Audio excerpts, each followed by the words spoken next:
Il a été convenu que chacun des hauts représentants installés autour de cette table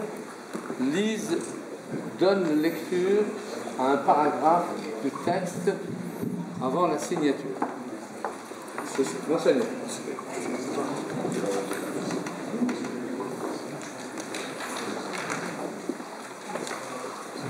Le pacte de fraternité, signé à Strasbourg le mercredi 30 mai 2012, sous la présidence de M. Roland Ries, sénateur maire de Strasbourg, et à l'initiative du rabbin Michel Sarfati, président de l'amitié judéo-musulmane de France, vient rassembler les personnalités religieuses de nos différentes confessions pour promouvoir un dialogue interreligieux à travers la diffusion de la connaissance.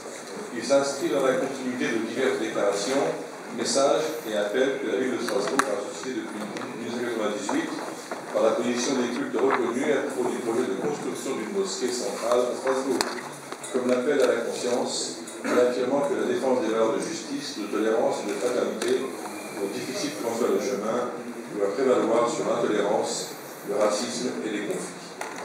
Or, nous voyons aujourd'hui que la haine et la violence creusent chaque jour davantage le fossé de l'incompréhension à travers le monde, et dans lequel aucune religion n'est épargnée, en particulier les églises d'Orient et d'Afrique, victimes récurrentes de harcèlements, persécutions et attentats meurtriers. Ces maux ont également atteint dans une certaine mesure les relations entre les enfants d'Abraham, alors que des siècles durant, en Perse, au Moyen-Orient, en Afrique du Nord et dans l'Empire ottoman, ils ont su vivre ensemble, souvent en bonne intelligence.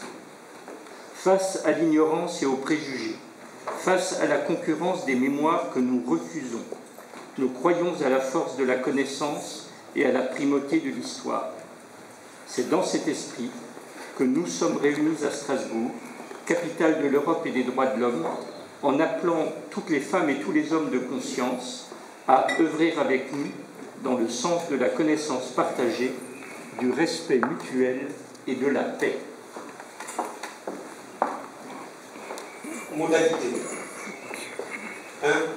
Promouvoir les rapprochements interculturels entre les religions présentes en Alsace, notamment entre les enfants d'Abraham par l'éducation, la connaissance de l'histoire et de la pensée, le dialogue et le respect mutuel, en sorte de présenter à nos concitoyens une vision correcte de chacune de nos religions. 2. Dans le respect de toutes les mémoires, faire échec à l'antisémitisme, à l'islamophobie, à la haine du christianisme et à toutes les formes de racisme, de discrimination et d'exclusion. 3.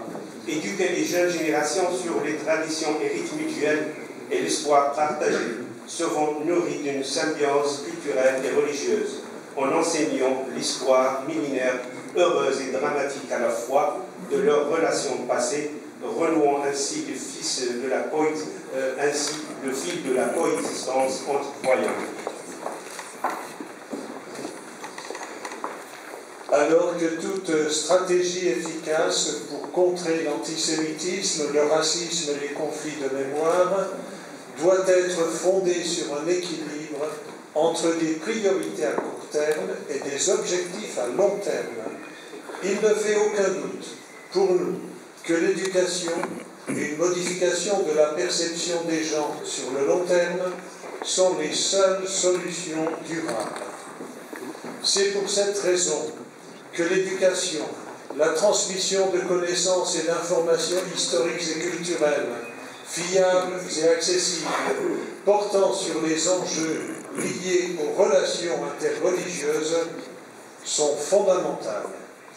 Il s'agit en fait d'encourager les opportunités d'un dialogue fondé sur le respect mutuel, de combattre la désinformation, les clichés et les préjugés, les mythes et les ferments des extrémismes qui étouffent les voix de la raison et de la modération.